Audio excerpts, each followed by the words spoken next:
Hi, this is Jackson Robert Scott, and you're listening to Don't Go Out There Horror Movie Podcast.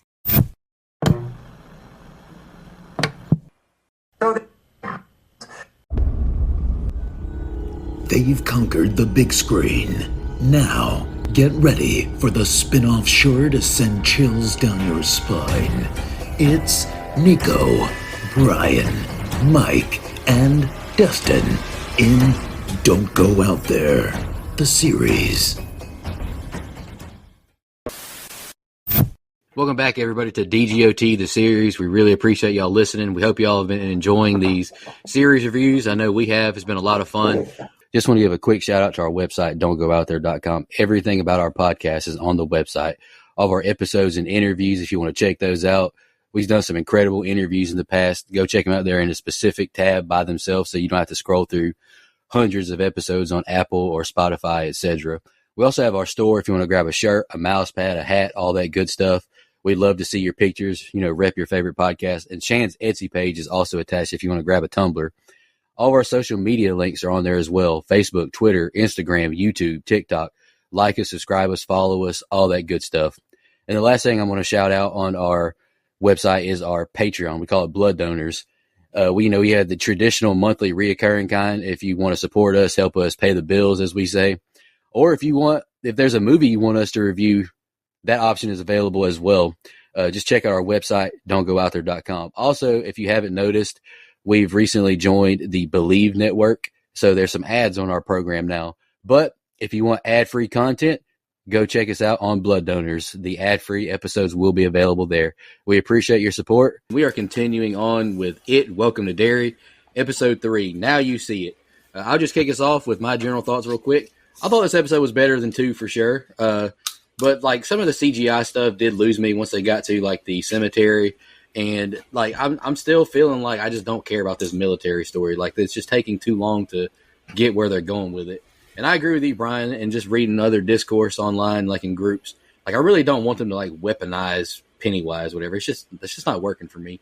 But I'm still tuned in. I did enjoy this episode. Like when we did the mini series on DGOT the series and It Chapter 1 and 2 way back when.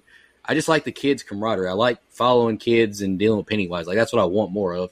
So I'm just hoping that's coming pretty soon. But I thought this episode was fine. It was okay. What'd you think, Brian? I'm with you on 2 of 3 of those points. I agree. I feel like it was a much better episode than 2. After last week, I was worried, as you could tell. But this one kind of reeled me back in. Even I'll talk about the second set of scenes, but even the Army stuff, this is where I disagree with you, has won me over in this one. I loved 3/4 of everything in this episode. And spoiler alert, the 1/4 is me agreeing with you, Nico, with the cemetery scene. I hated it. But I'm excited to not only break it down with my brothers after a hell of a week that I've had, but I'm excited to keep watching the rest of this show for really the first time this season. Yeah, so again, I missed last week, so I do apologize for that. I'm stoked to be back recording, talking about Welcome to Derry. I'll say this. I think I'm a little bit more into it than you guys. I watched episode 2 and 3 back-to-back to do this show. Now, 2 feels like a little bit of a long filler episode, so I don't disagree there. Probably the weakest of the 3 so far for sure. But I think 3 picks it back up in a big way. Now, I think we're kind of hitting the same beats there, Brian. This is where the military subplot actually does interest me. It starts to hook me. How they use Dick Halloran is really good. I like the character of Lee. I like his wife. I like these characters. I like kind of delving into the history of the town of Derry.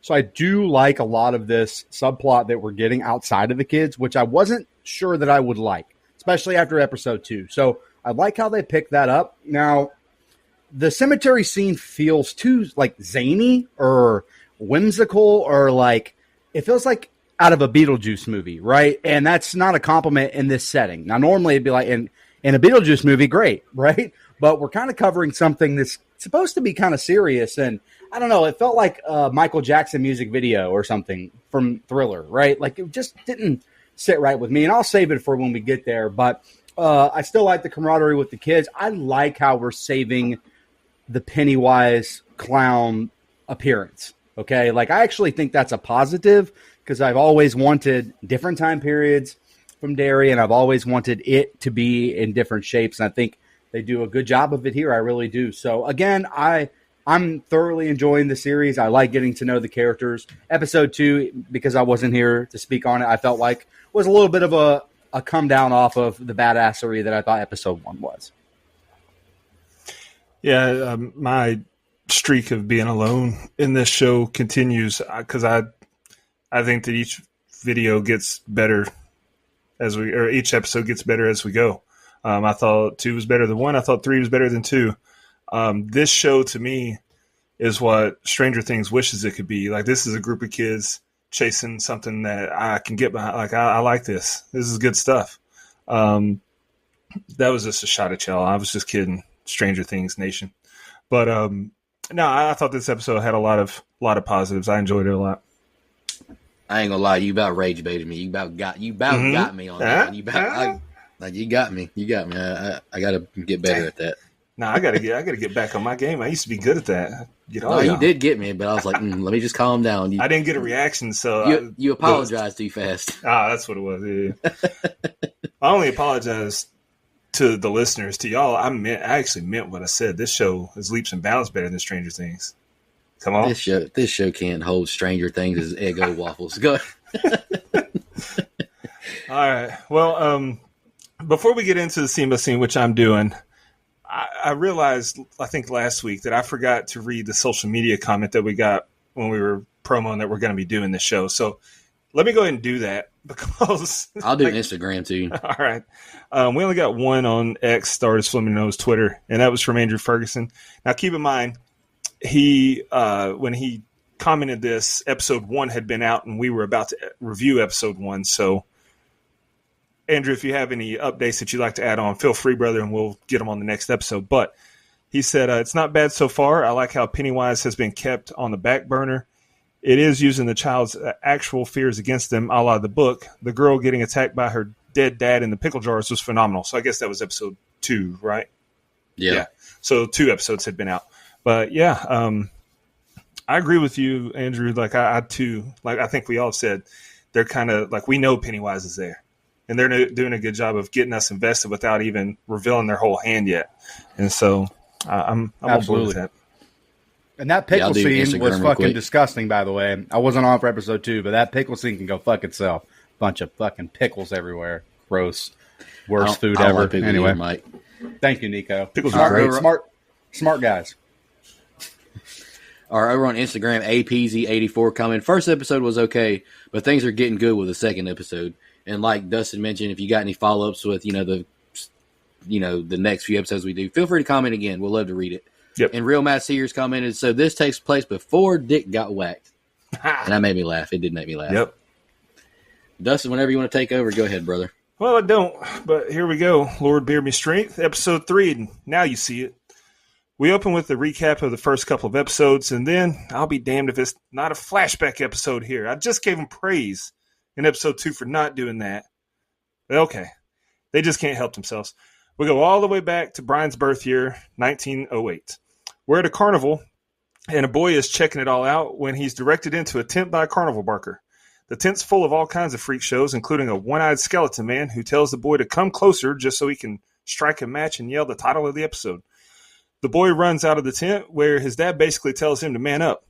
I'm sorry, but don't be a sissy, Francis. That's a hilarious sentence to me. You gave the boy a sissy name. What do you expect? The father-son duo leave and have some car issues down the road. The dad sends Francis to buy a jar of water from some native kids on the roadside, but didn't give him enough money. So Francis had to trade his new slingshot for the water. We see Francis running and playing with the native kids, and he runs into the woods where the skeleton man is playing peekaboo with him from behind a tree. Francis makes a run for it, and the skeleton man morphs into an ungodly creature and gives chase. Right before it was going to eat Francis's face, the native girl shoots it with the slingshot, providing some awful-looking CG blood and allowing Francis to escape. Then, 10.5 minutes into the episode, we finally get our show intro. That was odd placement to me. When we return, though, we're back in the right year, and we're checking in with Lily in the loony bin. And she's getting advice from a staff member who says she believes Lily and gives her a bracelet. We cut to Hank in jail now, where a cop gives him a cigarette and tells him they have a sworn statement from a witness who says they saw Hank the night of the crime, and that he found a pack of Hank's preferred cigs.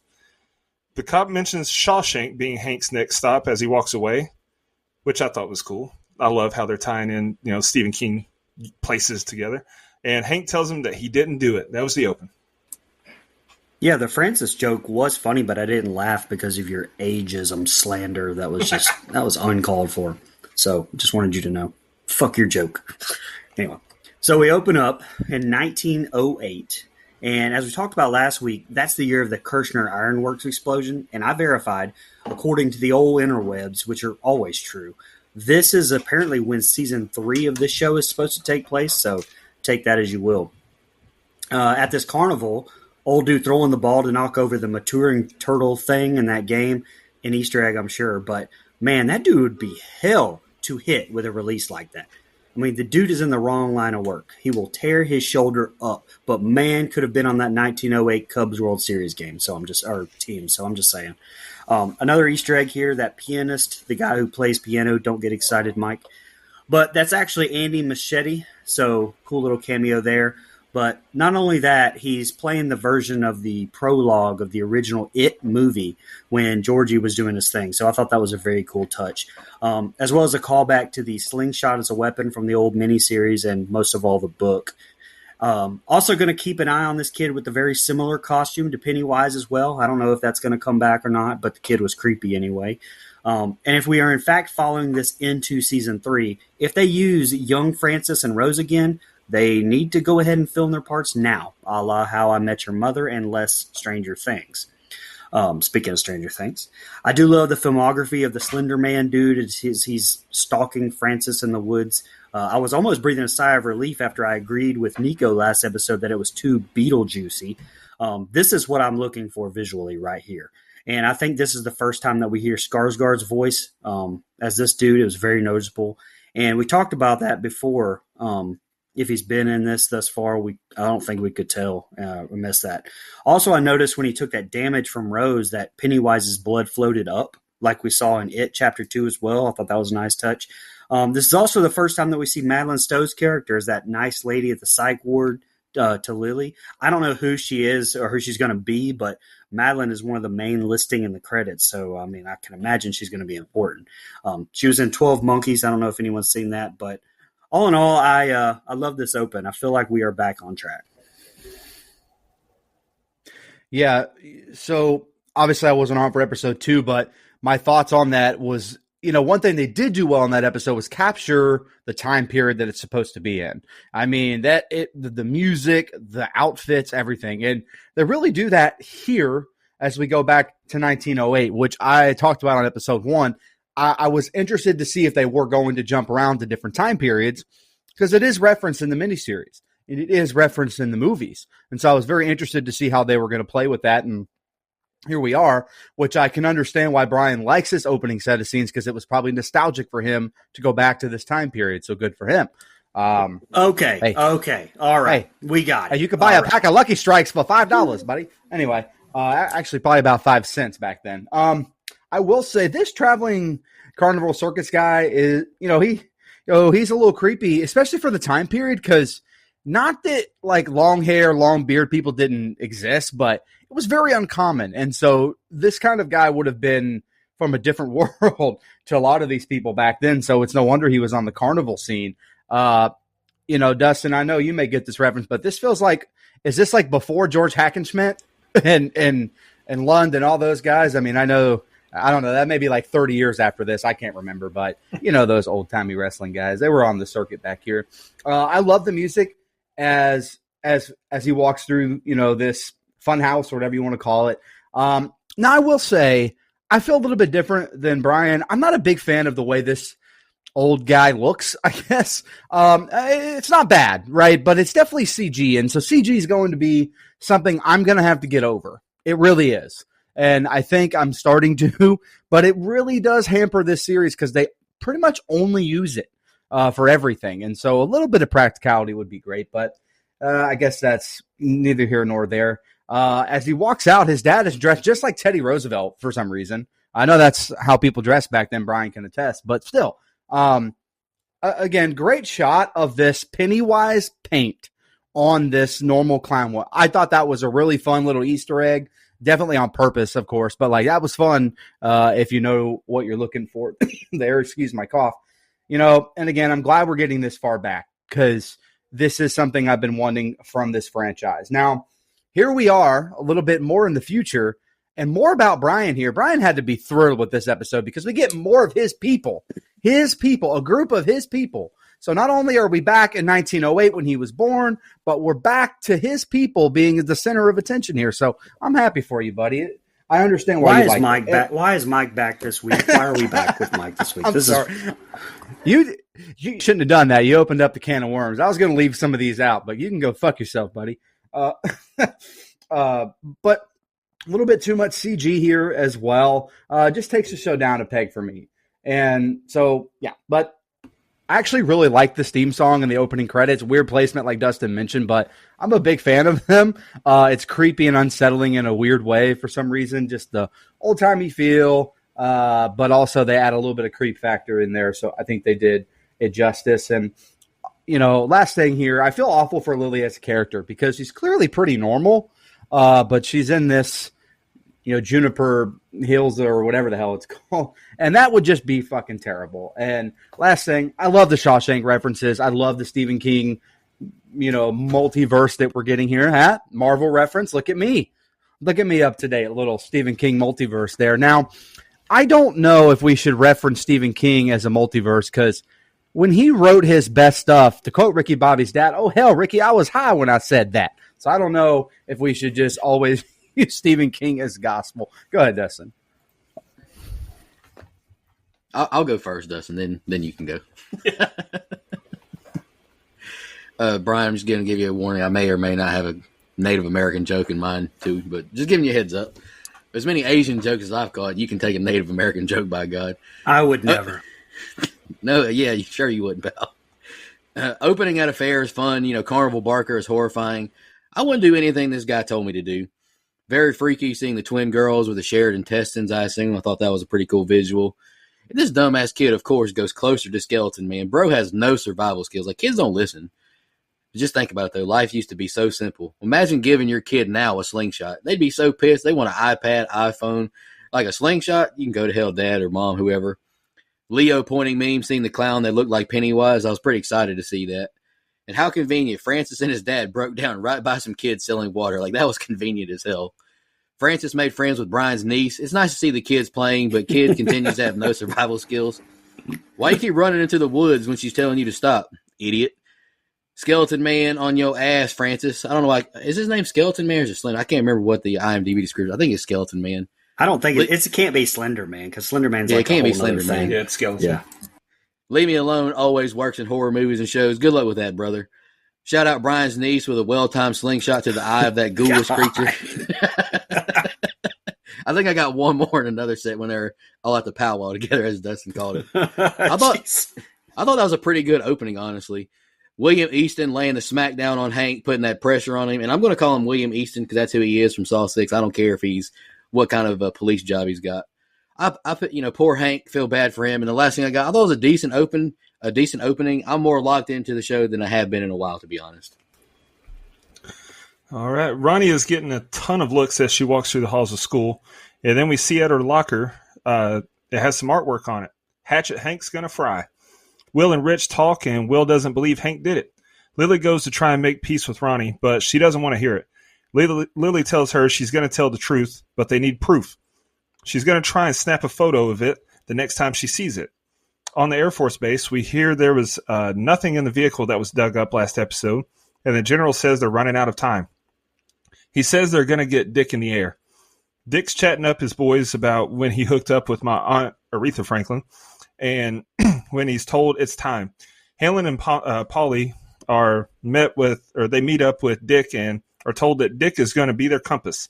In the air, we learn that it's a slingshot in the cigar box that Dick is carrying, and he tells Hanlon to go east. We flash back to Francis and friend running through the woods, and the native girl tells Francis it can't leave the woods. Cut back to the present, and a Native American group is meeting to discuss their land being taken, and the native girl from the woods is an adult now. Her nephew tells her the Air Force dug up the car and that they must be stopped. But she says not until she knows what they're doing out there, and she leaves. Why are we calling her the native girl? Because she doesn't have a name at this. Not yet. Oh, okay. Not yet. Okay. All right. Okay. All right. So a lot of the Army stuff here, my first watch through, I was almost fast forwarding through it, but now knowing who Francis is from what we've seen now, it makes me feel a lot better about it. Like, it's not just the Army wanting to weaponize it like I thought. I imagine we'll see more of what Rose and young Francis had to go through. So he's basically using his position now to follow up on this that, you know, he knows is true. So I'm honestly starting to like this, like I said in my open, a lot better than I did before. And they obviously know a lot since they refer to it as the entity and refer to cycles. So, you know, it's kind of taken a mix of what I want to see and some Stranger Things with the Hawkins Laboratory thing. So the Army stuff has officially won me over right now. I have a feeling this whole show is probably going to be better on a second watch through as well. The transition from young Rose to adult Rose, I thought was amazing as well. That's one of the best rapid aging things that I've ever seen. It's also pretty clear that this tribe is the same one that grown-up Mike Hanlon talked about in the movies, The Guardians. I saw online where this actress, Kimberly Guerrero, actually messed up and said that she's playing part of the tribe of the Children of Maturin. So I guess that this tribe is how they're going to tie it into that damn turtle. I hope that it just turns out to be symbolic and not a real thing like King's dumbass book. But another good group of scenes to me. Yeah, Brian, I agree with you. Much better age transition shot from young Rose to old Rose than in the Titanic, because the one they do in that movie, Kate Winslet is naked on the couch, and then we transition to the really old lady at the same time. Total boner killer, just ruins the whole thing. But anyway, back to the actual show at hand here. Kids are cruel, man. I feel like maybe I'm wrong. You know, Brian's got kids.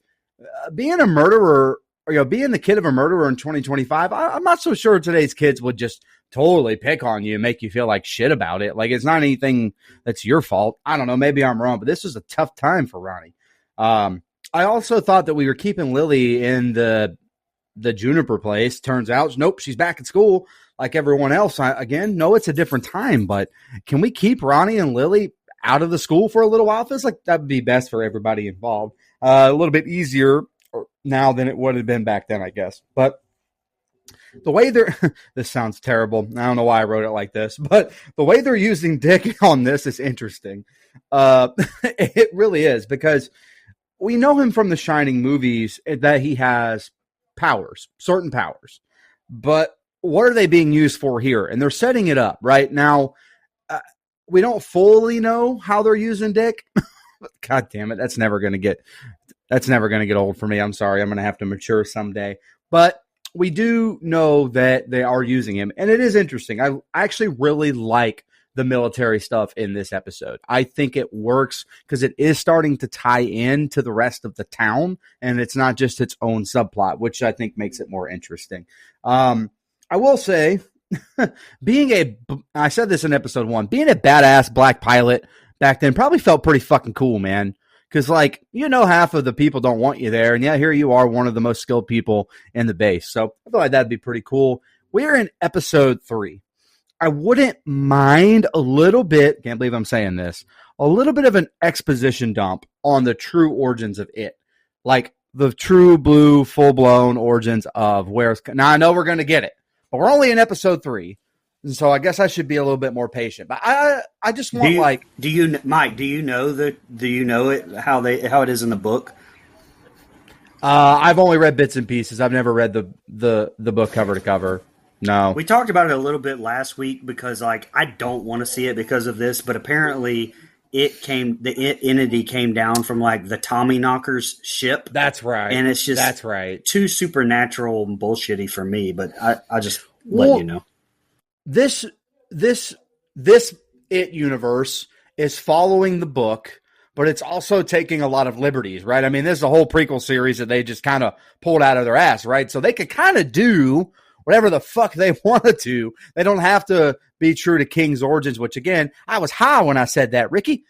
So, again, I don't know if we should use his book as a full reference here. We could just pay him for the characters and move on. That's what I think. And, again, we end here with a little bit of a powwow for Brian's people. Peggy Hill. Ronnie made me laugh saying she wanted to whoop Lily's ass, like in the bathroom. I thought that whole scene was fine. But it was nice to see the two girls, reconnect after what had happened. I still continue to not really care about this military stuff. I hate that I'm so stubborn and only want to see kids dealing with Pennywise, but maybe that'll change in the next few episodes.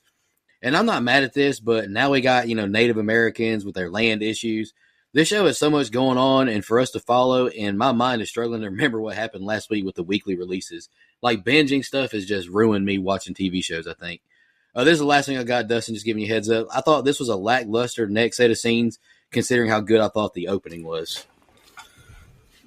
Hanlon, Polly, and Dick are flying over a forest, and Dick is in a trance. Hanlon requests permission to head back, but is denied. And then Dick walks to the back of the chopper, where it transforms into a flooded room. We see a box that says Pennywise on it, and when it opens up, we see two glowing yellow eyes, and a voice asks Dick, "Who are you?" We get a trippy and surreal montage of war, and then all kinds of playhouses start falling around Dick. When he looks up, he sees people floating in the air, including his grandma, who gives him a warning. Hanlon snaps out of it just in time before he jumped off the back of the chopper with no parachute. Back on base, the general asks Dick about it, and Dick says it was cold. The general says Dick did good, and he's leaving. Dick tells him it wasn't supposed to see them and wasn't supposed to know.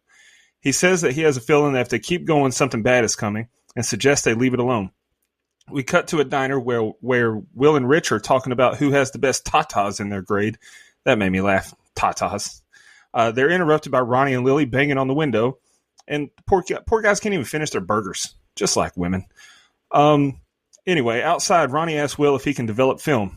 When they leave, Rich jokes with Will about being in love with Ronnie. We cut to an antique shop where the native girl is working, whose name is Rose, by the way, we find out here. And the general comes in, and we learn that he's actually Francis. Neat. He's there about the cease and desist over the digging and asks Rose to help him. Flashback to when Child Francis told Rose he was moving, and she tells him Derry has a way of making people forget, even when they don't want to. We catch back up with Ronnie and friends, and they're discussing how to draw it out. Over at the Hanlons, Dick arrives for dinner and afterwards asks about Will, and Hanlon says he'll meet him sometime. And the next set of scenes is the ending. Listen, I'm starting to get uncomfortable with the amount of usage of the word dick in this episode. This is gonna get flagged. It's his name. I was going to say, that's the man's name. What are we supposed to do? I mean, to be fair, it's he or, to be fair, it's been a long few months. I haven't used dick this much in a long time, so Here we go. All right, here we go. Now, speaking of Dick, I can't be the only one who wants someone on the show to refer to his abilities as the Shine. Am I? I mean, I think that would be a nice little touch. I loved his vision sequence here, revisiting that sewer chamber that we saw in the movies. And again, scary, not cartoony. That's my sweet spot right there. Everything in there was terrifying, was very cool to see Dick's grandmother too, that he referred to in The Shining, when he was telling Danny his grandma passed it down to him, and that they could hold entire conversations without even opening their mouths. I thought that was a very cool touch. That movie is overrated, but very cool nonetheless. Also, an awesome line when Shaw asks him, "You saw it?" And he says, "More like it saw me." And I don't know about y'all, but I didn't catch that Shaw and Rose were the two kids at the start of this until this scene in the secondhand store. I mean, maybe I'm stupid, I don't know, but I really loved that revelation, having not put it together before this scene here. I really liked that a lot. Also enjoyed this little powwow between the kids up in that little hideout they have. All the kid actors, I think, are very, very good, like I felt about the movies. And like I said before, Rich is my favorite. Adrian Cartaria, I think, is just fantastic. That's all I had. Brian, what did the kids have up there? A powwow. Oh, okay. That's an acceptable, acceptable term. Say it people. in your normal accent. Pow Native tongue. Powwow. See what I have to go through, listeners, in this show? This is ridiculous. I would never do this to Nico. This white man is dangerous. Listen! I'm getting all my people together, and we are boycotting this show. I just need you to understand. Enjoy your free college. It's way fair. It's way more fun to ask Nico to say something in his native tone because he just has to use a country accent in his normal voice. That's pretty great. But he's still Asian. Yeah, but he still struggles with those R's, though. Still struggles with those R's. Listen, all my people can't do anything. They're at the casino anyway. It's the L's, not R's. No. Same, both of them. You think you're hilarious.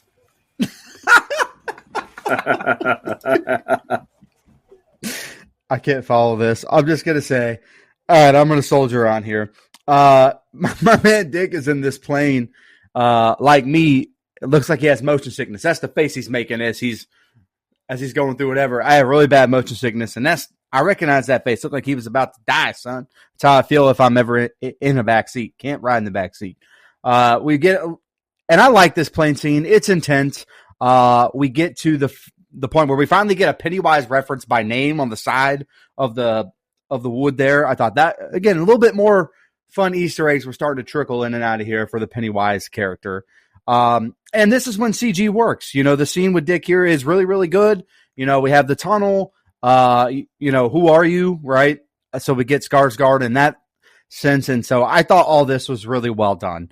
And it didn't feel like I was watching something silly. It felt like this could have easily been happening to him and that he was experiencing this. So I liked. And, when Halloran's getting questioned, I guess I should start calling him by his last name. I don't really want to do that because Dick is funnier. But, when he's getting spoken to by upper brass here, I love the line. He stops after he requests a better place to hang out for his boys and says, "It wasn't supposed to see us." And everything from there, I think, is really well-written dialogue because it lets you know that what the military is about to do and the kids by accident kind of fucks up the rest of the town for a while, right? And so we're about to have some people to blame here for bringing it back out. We get a shot to a 50s diner, which I love. I'd love to visit one that really nails that aesthetic. Most diners can't afford it. Honestly, they try their best, but I'm talking about like a real deal 50s diner. That's what I want, man. We used to have one back home called Shoops. Shout out to Shoops, man. Calling them tatas, which I thought was hilarious. Again, the lingo back then, probably really accurate. Brian can attest to it. He was in his mid-50s around this time, so I'm sure that worked for him. I will say, have you not paid attention to my screen name right now for everybody? Reads Brian, right. Fellow kid. So how do you? I don't understand this. Hey man, these are just jokes. It's okay, buddy. It's all right. It's going to be okay. You'll pass away one day like the rest of us. But until then, you're the relative grandpa on this show. So it took me longer to admit that I recognize that this is Francis, the older white guy here. I was like, oh yeah, okay, the scene from the beginning. Got it. Totally got it. Well, I like the callback and tie-in. And I think just so far they're doing a much better job in this episode making me care about the non-kid stuff from this story. Now, I think the kid stuff is the best, but I do think this has started to kind of hook me as we learn more about the town. And by the way, the flashback scene, shout out to him getting his slingshot back because if you've ever lent a hoodie to a woman or a sweater or something, you ain't never getting that shit back. So shout out to her for giving the slingshot back at the end. That's how you borrow stuff. You don't just take it. You got to give it back. You know what I mean? I've lost many a hoodie. I'll do you one better. In 7th grade, I let a girl in my class borrow my Game Boy Color that I'd had for less than a year. Oh, hell. I never got it back. She said she lost it. Hell no. Hey, what's her name? Let's just shout her down right now. Nah, she's addicted to drugs, so karma got her. That's a true story, by the way, all the way around. I'm sorry. I shouldn't have laughed at that. Nah, sorry if you're out there struggling. I didn't mean to laugh at you. I apologize. Brother, if she had a way to listen to this podcast, she would have sold that phone or laptop for drugs. Trust me. Oh, no. She's not listening. Okay, well, don't steal Game Boy Colors and maybe your life won't turn out that way. This feels like the episode where South Park parents hire the future self to teach the boys a lesson. That's what it feels like. Shout outs. I don't know. Every time I hear the word Santeria, I think of Sublime. Shout out to Sublime. Always want to shout out one of my favorite bands. Now, if I were Rich, and I go back and forward if I like this kid or not, honestly, because he's supposed to be some comedic relief, but he's almost too stupid's not a very kind word, but that's how it comes across. But you could tell he will do whatever to make friends and impress these two girls, whatever it takes. So shout out to him because we've all been there, man. Last thing, I kind of mentioned in my open, I really like the character of Charlotte. I like this dinner scene where we get to learn a little bit more about her backstory, who she is. She's not just Lee's wife, right? She has a character and it's being developed, and I'm really interested to kind of see how that ends up playing out in the end. Well, this has been an interesting episode so far. I'll just start off with that. Halloran, sorry, still an Asian character. Halloran is tweaking in the back of this this helicopter. He must be thinking about old Danny out in Colorado. This scene with Halloran looks familiar to the end of Chapter 1. Grandma CGI I didn't think looked great, though. Good review talk here, but this diner food Rich and Will are eating looks so good. Hole-in-the-wall places, nothing better. Like Mike mentioned, like, God, I wish I could, you know how good a hamburger from there would be, or some chicken strips, good. Milkshake, good night. I don't mind this exposition with the kids. Figure it out scene, you know, like Brian kind of mentioned, like with this powwow, the kids are fun, and this seems realistic, like for all of them, and this is what I want more of in the show. Like even at the end when I complain about the CGI, like I don't mind what happens with the kids.